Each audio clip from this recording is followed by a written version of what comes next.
Hello and welcome to the Startup Operator Podcast. I'm Roshan Cariappa. If you were to poll any early stage founders on the top one or two problems that they're trying to solve, you'll likely hear sales. Doing the 0 to 1 journey in sales is a specialized skill, and it's further complicated when you're trying to expand into a new region like the US. My guest today is Jen Abel, and she helps Indian founders with precisely this problem, doing the 0 to 1 in sales. We spoke about various nuances like how to pitch and position your product, defining your ideal customer persona, competing against larger incumbents, and how all of this varies across segments like enterprise and SMB. This was truly a go-to-market and sales masterclass, and there's tons of insights in here that could be useful to you. So let's dive into this episode of the Startup Operator with Jen Abel. Hi, Jen. Welcome to the Startup Operator Podcast. Thank you so much for making the time. Of course. Thank you so much for having me and for letting me be here. Yeah, delighted to have you. We don't usually have a lot of international guests, but I thought, what you're trying to do is so important, because if you were to pick any early stage Indian SaaS founder today and ask them what their number one challenge is, I doubt they'll even blink before they say it's sales, right? And, we're mostly engineers and product people and generally more comfortable building things than getting in front of prospects and actually pitching products or even asking for money, right? So let's start with that. How did you get started with this problem, this particular problem of doing the 0 to 1 with sales, and how did you get working with the founders? Yeah. So my background has always been in kind of early stage sales. So early stage, kind of the first or second hire at a company called General Assembly, worked for a YC-backed startup called The Muse, was at a healthcare tech startup called Sherpa. And I was always kind of that first boots on the ground. And what I had noticed is the first salesperson, my gosh, they're set up to fail, right? In most cases, there's limited to no brand equity, no case studies, few logos, if any. And they're basically tasked with, okay, how do we generate $1 million now? And what I realized in my first role was how critical it was to have the founder involved alongside me, because no one was going to be able to pitch the vision and the value like a founder can. So I was constantly kind of co-selling with the founder at that point and saying, listen, I need you in on this meeting. Here's what I need you to do. And here's everything I'll manage. So I was always kind of managing the founder to help me through that sales process. And what I realized was, wait a second, there's very few sales reps that have 0 to 1 experience. But more importantly, this really should sit with the founder and be one of their key focus areas, because it's not only revenue that is a benefit of doing sales, obviously, but it's that tight feedback loop of really understanding your customer and really, really understanding the unique insights that you can sell to that separate you from everyone else out there and all the alternatives they have available to them as well. So this allowed us to kind of come up with the idea of, wait a second, there is zero model out there in the world that allows for founders to have a commercial co-pilot. Let's create this. And that's how we started. Yeah, no, you're absolutely right. I think the initial 0 to 1 is so much more beyond the revenue itself. You spoke about that very tight feedback loop. And oftentimes I find that, we are building with the customer itself, right? I mean, you don't really have an idea, especially in the enterprise. So the first few prospects or customers pretty much define your roadmap itself. And, to outsource such a crucial integral thing to anyone, even if it's a salesperson with, 20, 25 years experience, is always a challenge, I feel.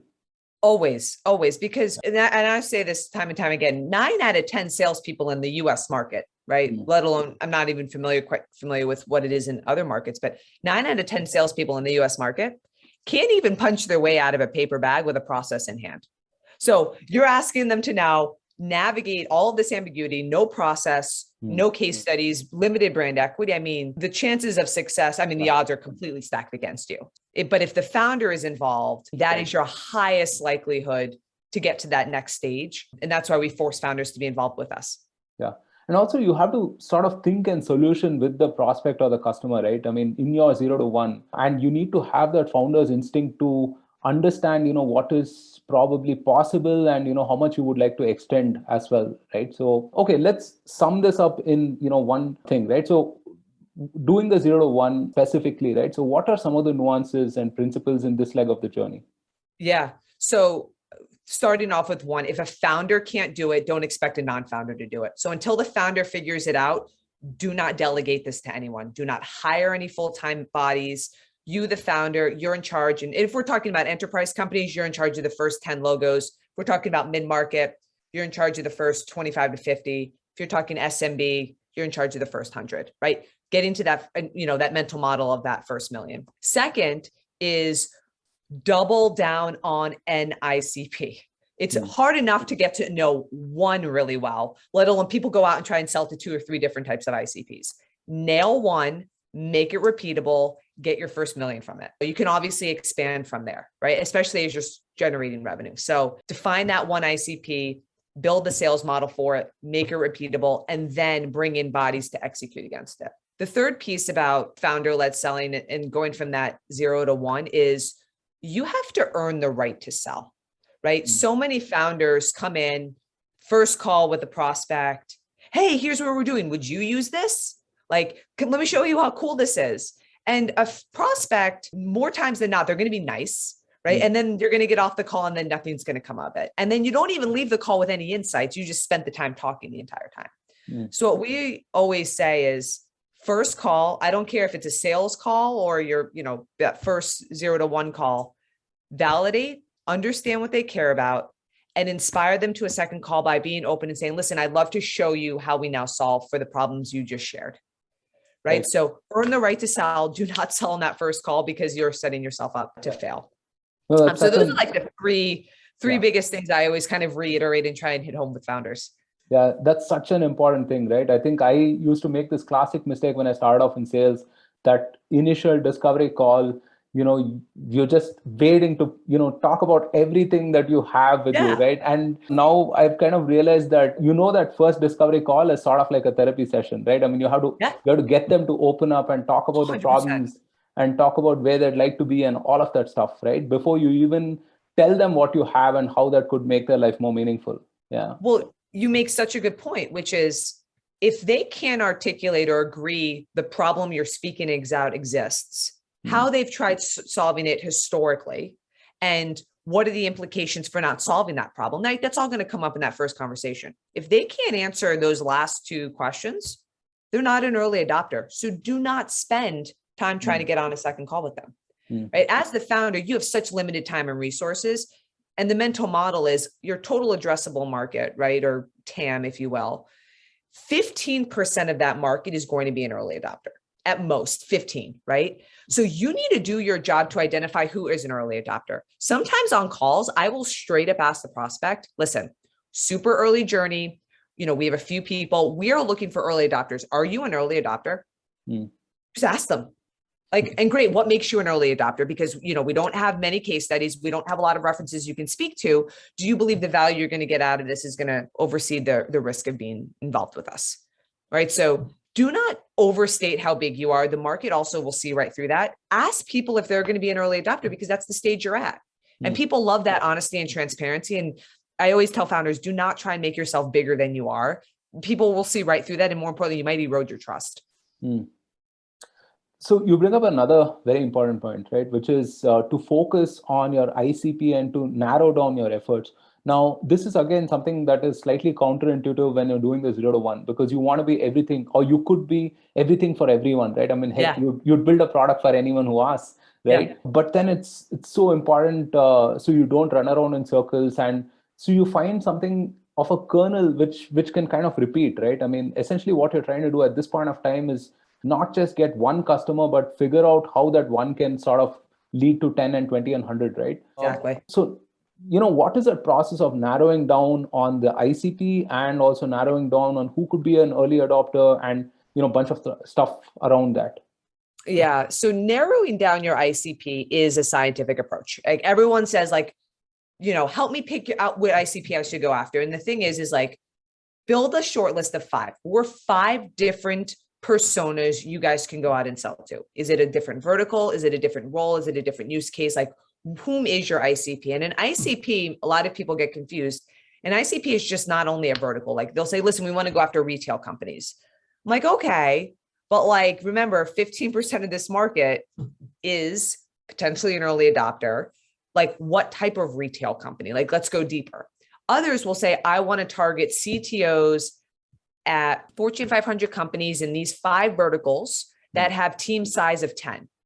that's actually pretty specific. Even though there's multiple verticals, that's actually pretty specific in terms of who they want to talk to. So what we say is when you define your ICP, make sure from a mental model that it's big enough to even make it sustainable and repeatable, right? So you should have at a minimum 1,200 contacts you could go after, okay, at a minimum, right? Otherwise, it's going to get too narrow or you're going to be too wide. So that's a mental model we like to create. And then within there, go in, have 10 conversations and identify, is there an unmet need that is repeatable or that is consistent and thematic in these conversations? If you can keep the ICP consistent and the problem varies from company to company, right? You might want to kind of get focused in a little bit more further, but always start with one. And if for some reason there's no pulse there, cross it off and move on to the next. Right? Like there is no magic wand to how to find your ICP. It's you're in search of a market that is most desperate for your solution.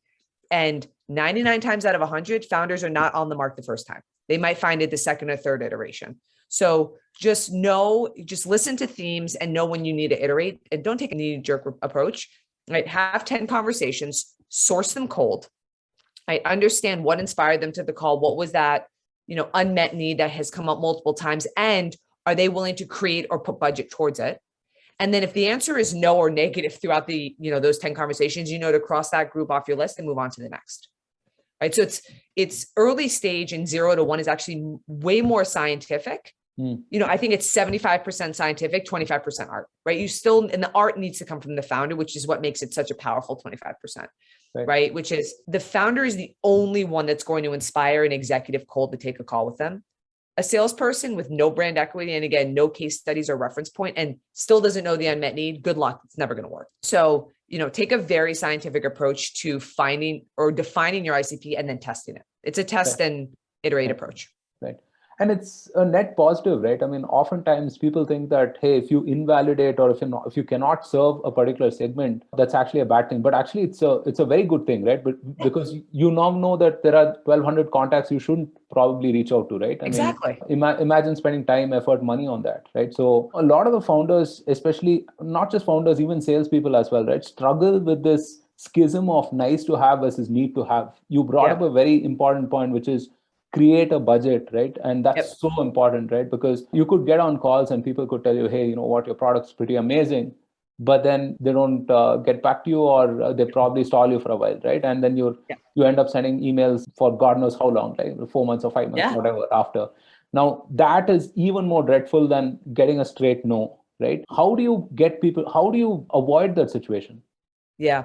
So the nice to have and need to have is such a great point. And in the B2B, this is the beauty about the B2B world. And I think I've mentioned it a few times on Twitter. Buyers don't purchase randomly.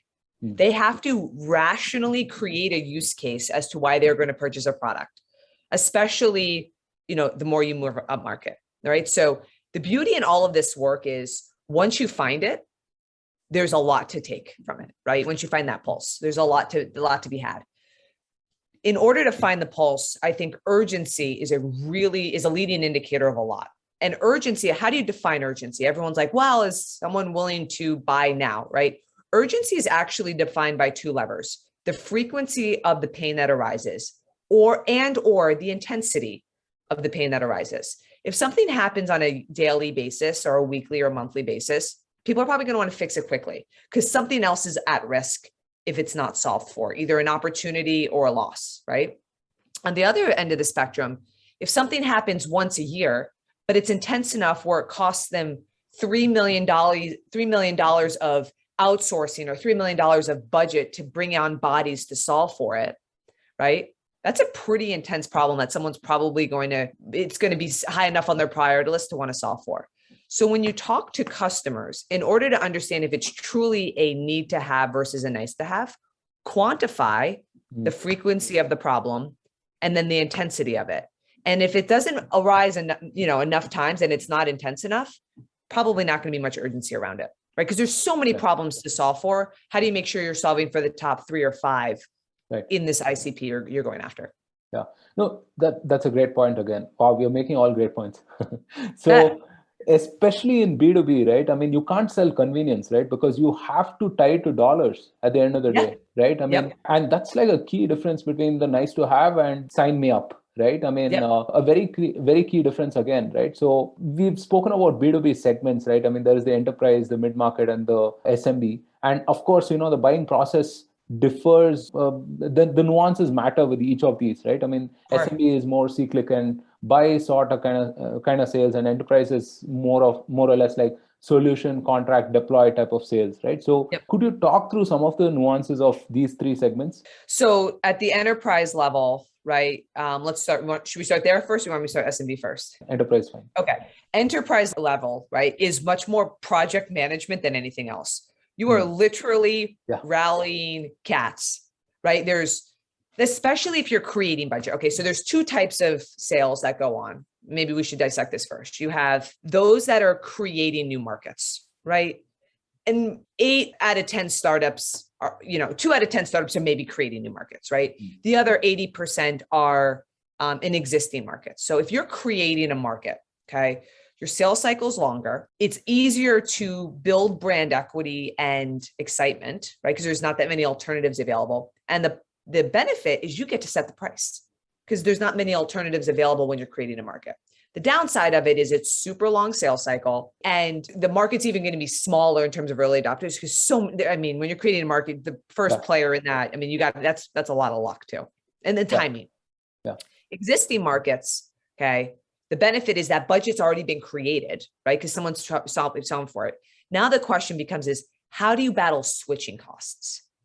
Okay, so both types of sales are super hard, right? They just require different levels of attention and different types of sales motions. And I think people don't realize that, right? An educational led motion is more for creating a market. And ROI, well, then both have ROI, but more of, hey, here's how easy we can make it to switch is much more of an existing market.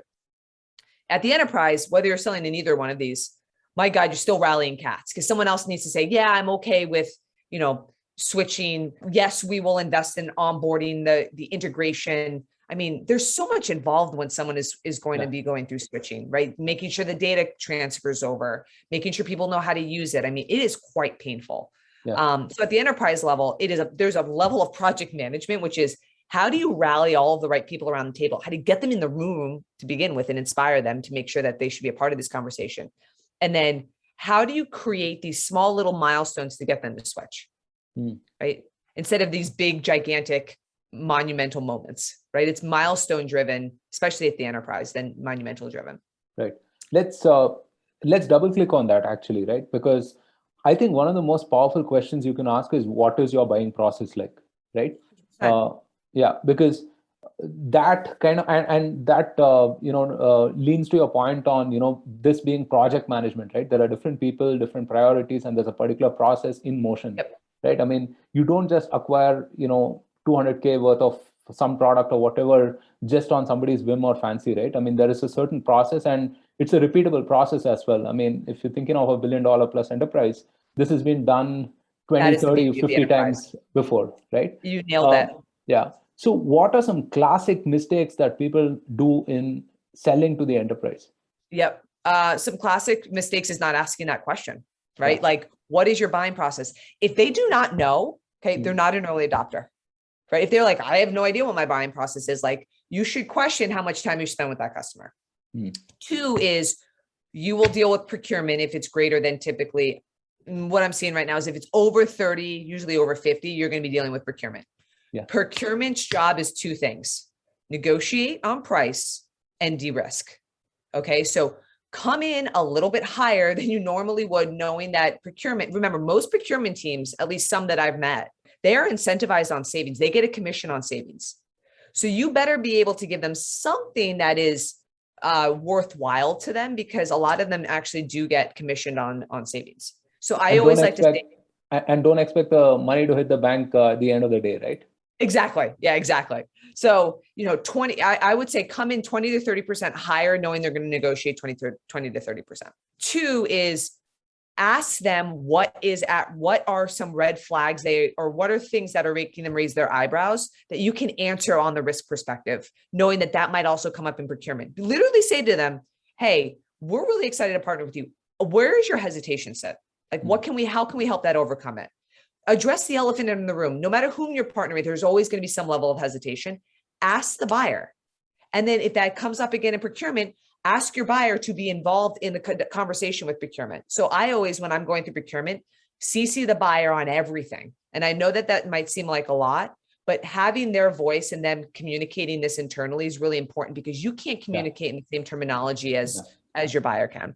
Yeah. No, actually, a huge part of the enterprise sales process in itself is enabling your champion to sell internally.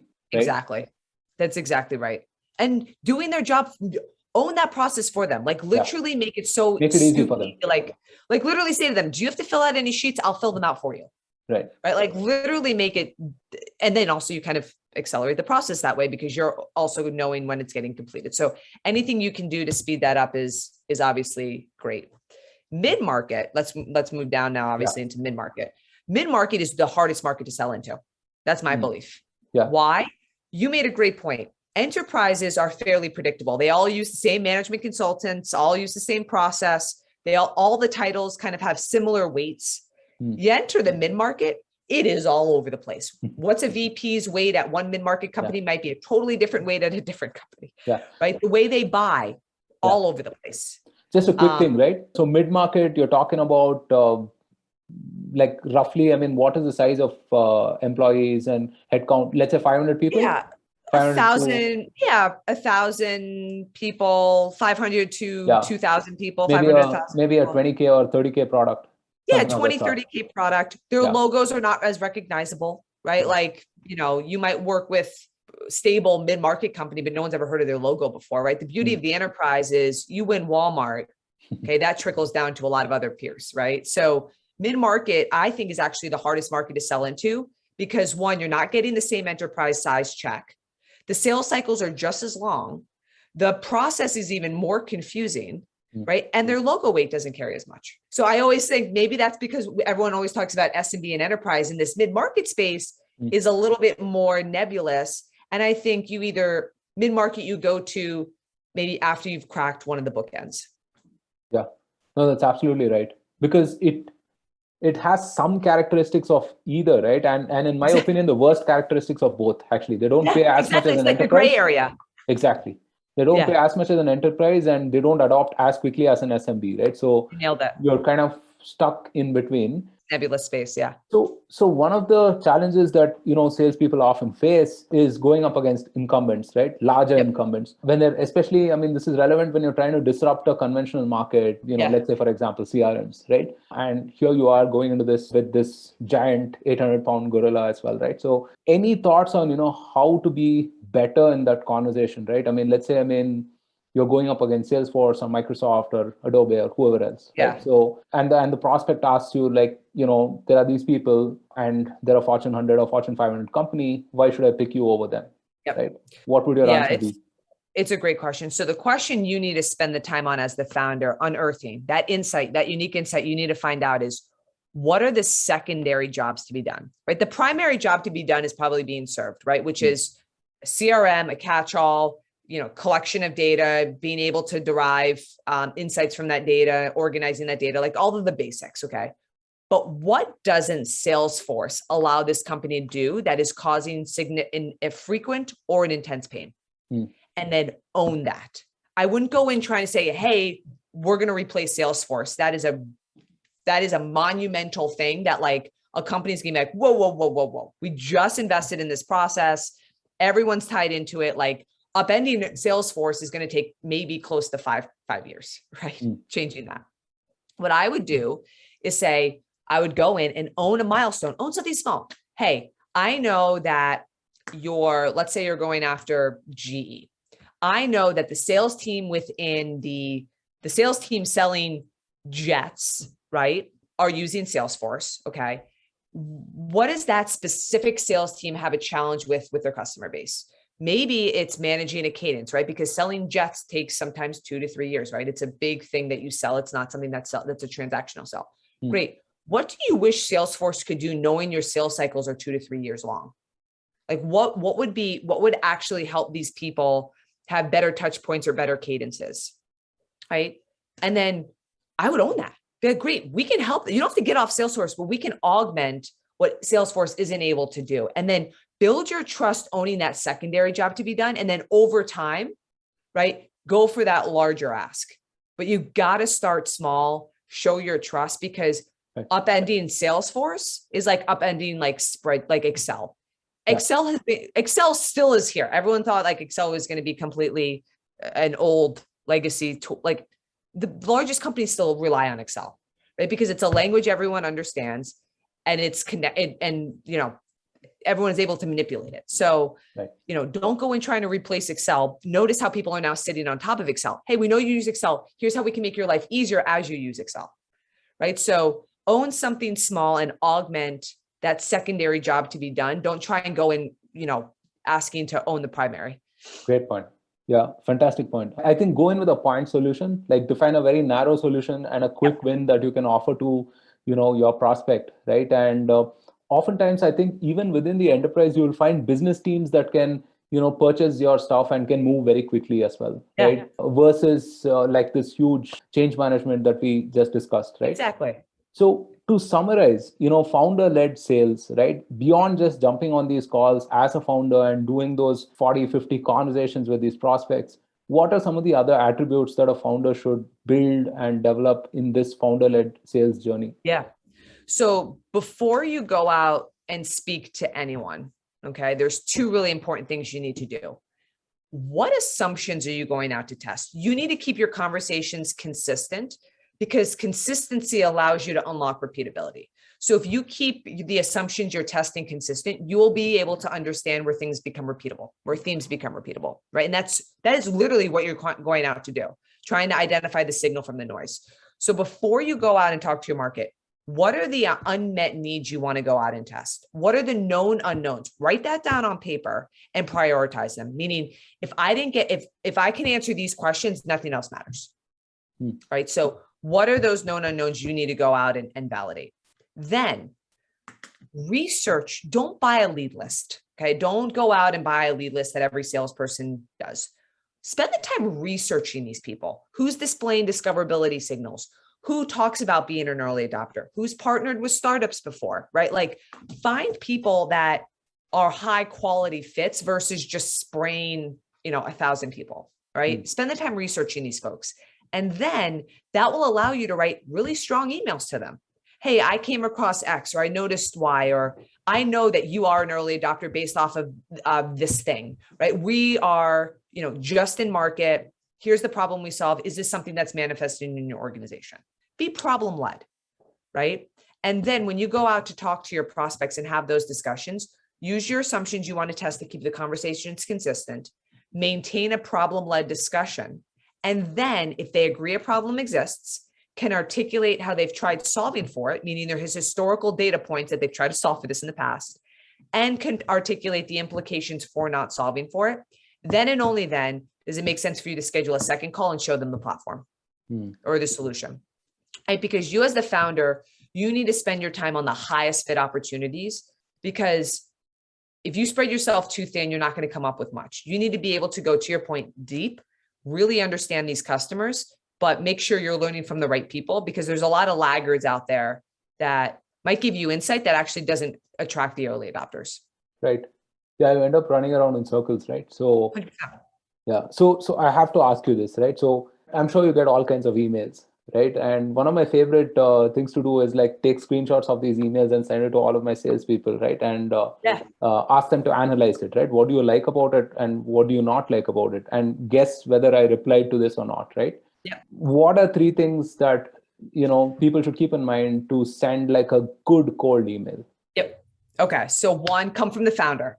That title, that social cred carries more weight than anyone. Okay. Founders send these notes. So there's 3 things you should write as the founder. 1, I shouldn't have to scroll.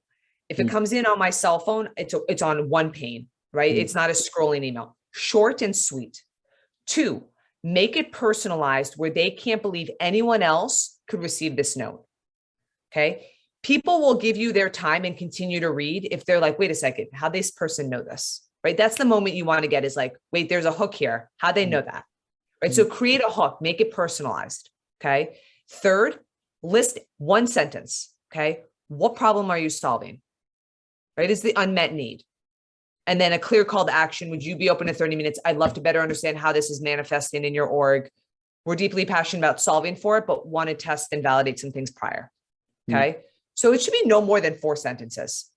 The personalized hook, right? 1 sentence, the problem statement, 2 sentence, the call to action, 3 sentence, and then like the reason why you want to have that call. Right. Yeah, I'm just thinking of all of the emails that I get that aren't at all like that, right? I mean, yeah, don't use merge tags. Get out of merge tags. Like the easiest way to create a mistake. Just send it. Just write it. Just like, but track the conversions, right? Because you might want to test 2 or 3 problem statements, right? And see which one delivers the highest conversion rate and then double down there. Yeah, no, absolutely. I think one of the funniest, if not the funniest email that I've gotten is like a guy who started with his opening sentence was, the United Nations Development Program has decided to invest 40% on XYZ. And literally the next question was, would you be open to a call to discuss this? Something like that, right? And I was like, oh my gosh. When was the last time I thought about, what the UN was doing about something before I did something on the job, right? So exactly. Yeah, I mean, it's pretty terrible. And the other thing too is the more informal your note, the higher the conversion rate. Exactly. Right. So like, hey, John or Mary or, whomever, like just finished reading this, like super informal. The more formal you make it, like dear sir or madam, no one's going to end up reading it. No, and also I think people often forget that they're still selling to people, right? Even in the enterprise, right? I mean, you're not selling to these monoliths businesses. And sort of institutions, right? You are selling to a person and you have to kind of move that person to action, right? And I often find people quote all of these reports and statistics in emails, which really, I mean, doesn't mean anything. Yeah, it doesn't mean anything, right? So, okay. So now you have a little bit of a sales motion going, right? And, some things are predictable. You're able to abstract certain key things, right? How do you scale this beyond the founder? How do you make this sales truly repeatable? Yep. So repeatability, let's define probably what repeatability means. It means you can sell to the same person or the same persona the same way every time, right? Meaning if you're selling to chief data officers at Fortune 500 companies who have, a team size of 15, okay, exactly what their unmet need is, okay, and roughly the sales process you need to go through. That recipe has been written. The founder's written down that recipe. Here's how you do it. Here's the messaging you use. Here are the criteria you need to check off in order to advance it, right? Like that, it's very, very critically written down. Then and only then, once that recipe is defined and you have those, 8 to 10 customers, right? If you're targeting the enterprise, you are now in a position to hire someone full-time to begin to execute against it. You know how to hold them accountable to conversion rates. You know the messaging they should be using. You know exactly who they should be targeting. You know how they should be targeting them. And you know roughly the sales cycle. So if you hired Katie, Katie needs to send 50 emails a day with this type of messaging to get 5 meetings scheduled a week. Okay. And then, from 5 meetings a week, one of them will move into contracting and eventually close. Right. So now you know how to hold her accountable, the sales quota she should have, the process she should follow, and you'll know if she's good or not, because these are the things you're holding her accountable to. That is when you're able to now transition this over to a non-founder. Yeah. Until you are able to answer those questions, so much risk bringing someone on. Yeah. So how do you hire this first salesperson, right? I mean, assuming you have all of this, right? Who would you hire? I mean, would you hire, let's say, a 2-3 year experienced person? Would you hire a more senior person, like a 20-year experienced person who has a Rolodex? I mean, he can get into those 4 or 5 big enterprise accounts and so on. And how do you scale beyond that 1 rep to adding more salespeople? So your first sales hire is critical, right? Most of them fail and it's going to slow you down if you don't get it right. I always recommend this to founders. Okay. What are the 4 or 5 companies that are a stage or 2 ahead of you? Right? Create that short list. Then I want you to go on LinkedIn and I want you to look at the salesperson that's been there the longest. Because I guarantee you, they're going to have worked themselves out of a job after 2 years, or someone that loves the 0 to 1 or the 1 to 10 stage, right? They are going to probably be in search of something similar, right? They're really good at refining a process, still navigating ambiguity. Do not hire an experienced salesperson. Do not hire a VP of sales. Okay. They're great at recruiting a team. You don't need that yet. And you're going to be paying a lot for them. 2, do not hire someone that has 1 or 2 years experience, because they're going to be running around with their head cut off, similar to like probably how the founder was in the beginning. You want to hire someone that has early stage or sales experience at the maturity you are at, where they're now maybe 1 or 2 steps ahead and they know how to get there. So go out and poach those people.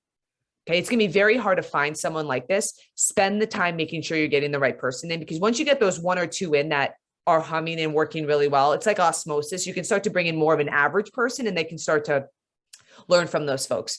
But those first 1 or 2 hires, poach them, pay them a little bit more, give them a little bit more equity. They're going to know how to look behind the corner or look around the corner, because they're at the organization that is a step or 2 ahead of you.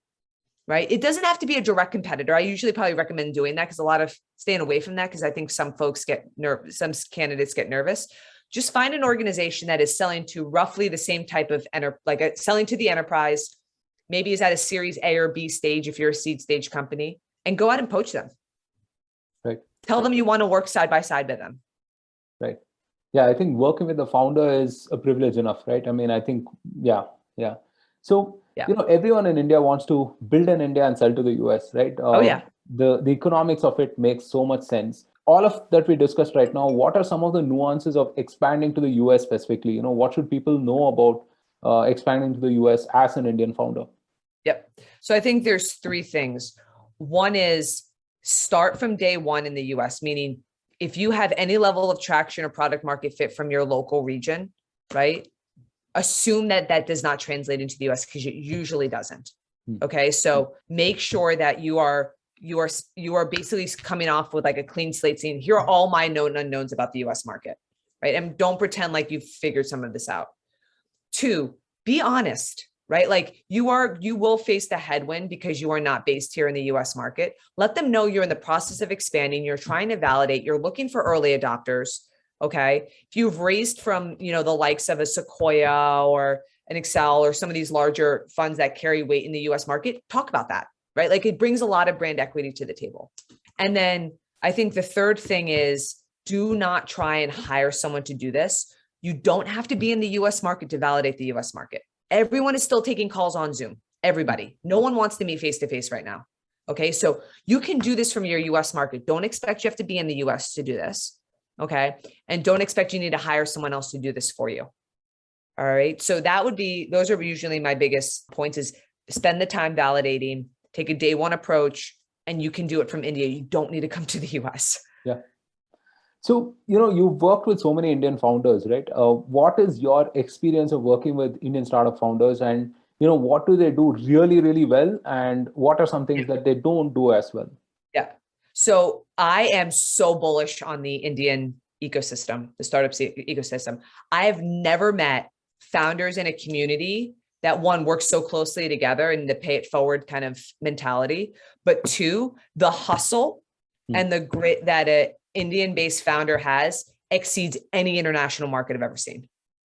Look at the tailwinds that are going on right now. I mean, you got Freshworks IPOing, you have people doubling down money trying to get their funds into India to invest. I mean, India is really, really exciting time. And I joked around on a tweet the other day, which was, used to outsource to India, right? Now India is like, oh, wait a second.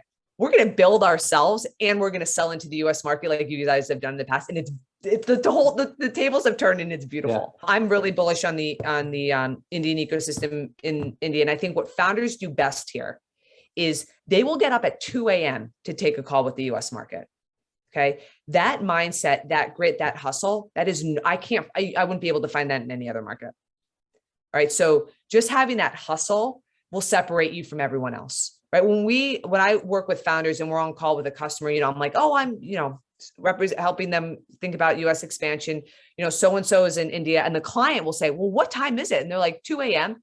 They're like, why are you on a call with me? And they're like, because learning from you is really valuable for me right now. And they're like, wow, that's really impressive. So that customers love to see the effort that people will put in to win their business. And I think the Indian founders are, light years ahead of everyone else in terms of how they approach that. 2 is the Indian market knows the importance of validation that most international markets don't, right? They think just because they can sell into the UK or can sell into the Europe, that's very similar to the US. It's not. It's actually radically different. So the fact that the Indian market slows down to then go fast, I think really benefits them. Lastly, just the way everyone works together. I mean, founders helping founders here is not like any other market I've seen. That certainly doesn't happen in the US. While people claim it does, it doesn't. I've never seen it. I guess, that's a function of like a smaller ecosystem, right? I mean, and, I've been working with startups for the last 13 years, and I think a lot of the precedence has gotten developed in the last 5 to 10 years, I would say, not even 10, 5, 7 years, right? I mean, with Freshworks and ChargeBee and those kind of companies as well, right? And I think the biggest advantage that we have here starting out of India is the fact that, look, I mean, if you have to make the case for a product with an Indian enterprise, then it has to be a need to have, right? I mean, budgets are so much more, they're a lot more smaller, and we don't have a mature stack in some sense. Like, for example, in the US, I mean, it might be really common for people to be using like 5 or 10 applications on top of a Salesforce. Right? That's not the case here. Sure. So, the technical maturity is different, which I think is why a lot of people are building for the US on day one. Exactly. Yeah. But like they're building, but like the other thing that's super interesting too is like the technical capabilities that are coming out of India, the US relies on. So the Indian market's like, well, we're going to actually build ourselves. Like in the long run, like, I don't know, I'm very bullish on India. It's super exciting time. And I, look at where all the tech leaders are. Look where they're all from. Microsoft, Google. It's pretty remarkable the talent that a lot of these leaders, are in, and they all have a background here. So it's a really exciting time, and I think 90% of our customers right now are Indian-based SaaS startups. Wow, fantastic. Yeah, that is completely reversed from 2 years ago.